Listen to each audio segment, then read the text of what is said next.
Le Moyen-Orient est une région complexe, riche en histoire et en diversité culturelle, avec une longue histoire de conflits qui ont façonné ses frontières et ses sociétés.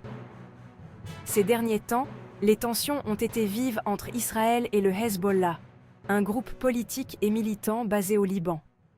Les deux parties ont des intérêts profondément enracinés et des objectifs souvent opposés. Les deux camps se préparent à la possibilité d'un nouveau conflit, et malheureusement, les événements récents ont rendu cette possibilité plus probable. Les exercices militaires et les démonstrations de force sont devenus monnaie courante. La situation est rendue plus difficile par la guerre civile en cours en Syrie, qui a déstabilisé toute la région. Les flux de réfugiés et la destruction massive ont exacerbé les tensions. Israël et le Hezbollah sont dans des camps opposés dans ce conflit, ce qui a conduit à plusieurs incidents dangereux entre eux. Les affrontements à la frontière et les incidents transfrontaliers sont devenus de plus en plus fréquents, augmentant les risques d'une escalade majeure. Hassan Nasrallah était le chef du Hezbollah. C'était un personnage controversé, considéré par certains comme un héros et par d'autres comme un terroriste. Sa mort est un événement majeur au Moyen-Orient. Les circonstances de la mort de Nasrallah ne sont pas claires. Selon certaines sources, il aurait été tué lors d'un raid aérien israélien, tandis que d'autres affirment qu'il est mort de cause naturelle. Quelle que soit la cause, sa mort a attisé les tensions entre Israël et le Hezbollah. À la suite de la mort de Nasrallah, Israël a lancé une série de frappes aériennes contre des cibles au Liban. Ces frappes ont été largement considérées comme un message au Hezbollah, un avertissement qu'Israël ne tolérerait aucune attaque de son voisin du Nord. Les frappes aériennes ont causé des dommages importants, mais il y a eu peu de victimes. Israël a pris soin d'éviter les cibles civiles, mais les frappes ont néanmoins accru les craintes d'un conflit plus large. Section 4. Le Hezbollah réplique, un cycle de violence. Le Hezbollah a réagi aux frappes aériennes israéliennes en tirant des roquettes sur le nord d'Israël.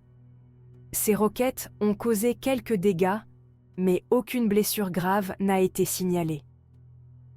Les tirs de roquettes étaient un signe clair que le Hezbollah ne se laisserait pas intimider par la démonstration de force d'Israël. Les échanges de tirs entre les deux camps ont fait craindre une escalade rapide de la situation. Section 5. La réaction mondiale. Appel au calme et à la retenue. La situation tendue a attiré l'attention de la communauté internationale. La communauté internationale a réagi avec inquiétude à l'escalade de la violence entre Israël et le Hezbollah. Les médias du monde entier ont couvert l'évolution de la situation, soulignant les préoccupations croissantes. Les dirigeants mondiaux ont appelé les deux parties à faire preuve de retenue et à éviter toute nouvelle escalade.